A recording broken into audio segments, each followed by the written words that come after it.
I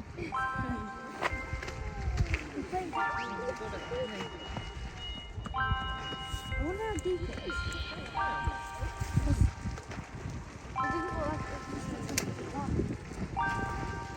Good morning everybody, welcome to Peak Wildlife Park and welcome to our polar bear talk.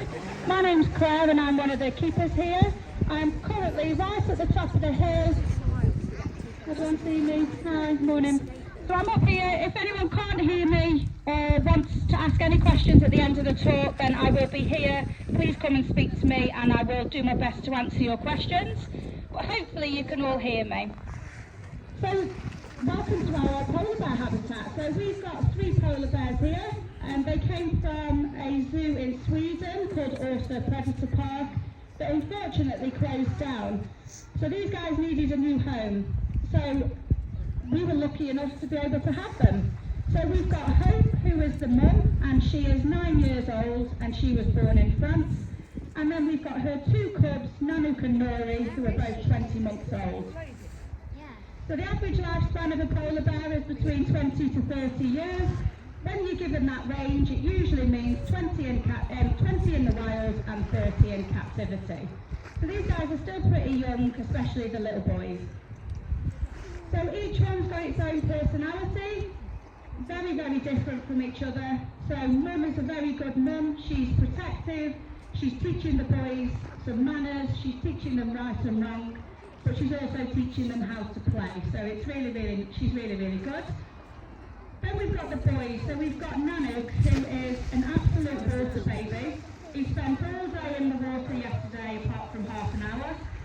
He's always playing, he's always sort of messing about. He's very much a showman, and no doubt if you stick around he'll be jumping in and making you laugh. We've then got Rory, who is a bit more sensitive, so he's a bit of a mummy's boy. When mum goes in for a sleep, he likes to follow.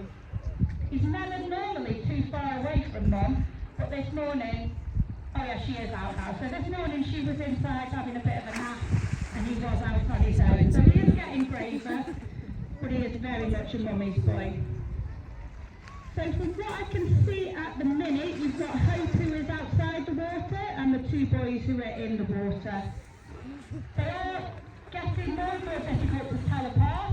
When they arrived, there was quite a big difference between mum and the cubs.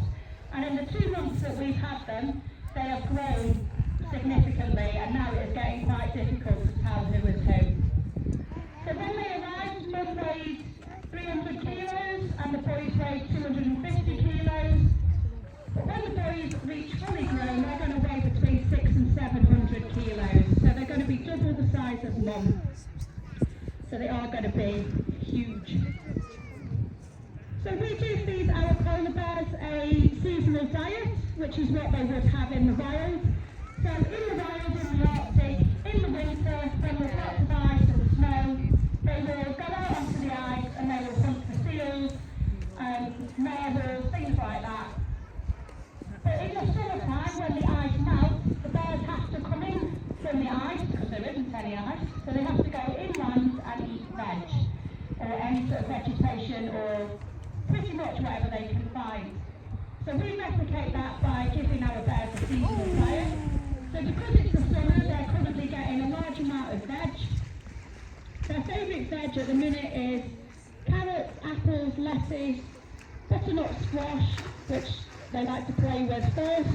They like to pick it up, throw it in the water, and then dive on it, but they will eat it afterwards. And they also like a pineapple, which I was very shocked at. And then in the winter here, we will feed them majority meat, and we will take that veg away, and that will replicate their natural diet. So I know a lot of people think you've got no snow, how can you have polar bears? Well, it really doesn't affect them that much. They love the snow, they love the ice, but in the wild, they have, like I said, they have seasons, and the temperatures in the summer can range between 25 and 36 degrees. So it does get quite warm. Well, a lot warmer, we don't get 36 degrees here very often, if at all really. So they are designed for the different weathers, and they will be perfectly happy here. So as as you can see, they've got a beautiful enclosure that's got quite a few complex, it has to be quite complex to give the bears what they need. So we've got a cave, which will give them shelter or shade, depending on the weather. They do like to sleep on top of that cave. They love nothing more than having a sleep up there in the afternoon, looking out over the peaks. They've also got a couple of piles of bark, which they love to roll around in. So sometimes we'll have one very ripe bear and two very grubby bears, and that's just because they've been rolling around in the bark chips, which gets them nice and dry after they've been in the water.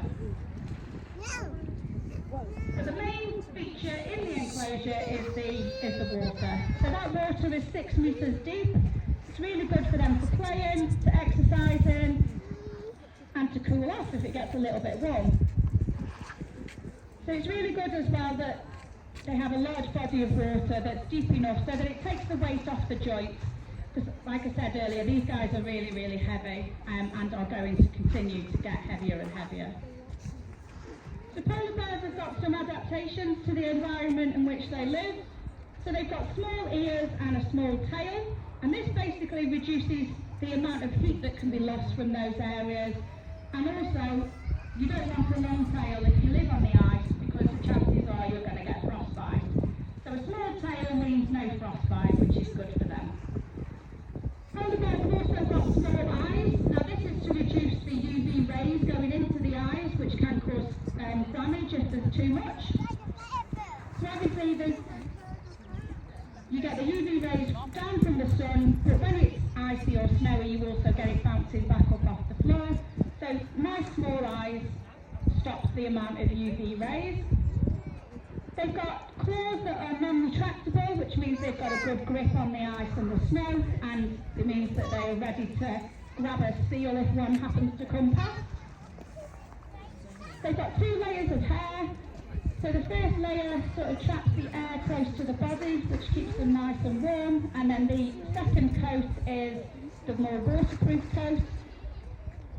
They've also got black skin under that white hair, and that basically means that they absorb some of the heat through the body, and they've got a black or blue coloured tongue, which stops them from getting any sunburn on the tongue. So numbers of polar bears in the wild are reducing, and they are currently classed as vulnerable by the IUCN Red List. So basically this is due to the ice melting and them not being able to get the amount of food that they need. So obviously the food they need to survive, but they also need it as part of a female's breeding. If a female is not the right weight, when it comes to breeding, she will reabsorb the embryo and she will not have those babies. So that's another reason for their decline. There's a couple of things we can do to help polar bears. It's stuff that we are all very good at now, so reduce, reuse and recycle, watching our carbon footprint, all of those things to sort of help with the global warming. You can also look at our charity that we help, and they are called Polar Bear International, and they help the bears out in the wild by educating local people and monitoring sort of tourism and things like that.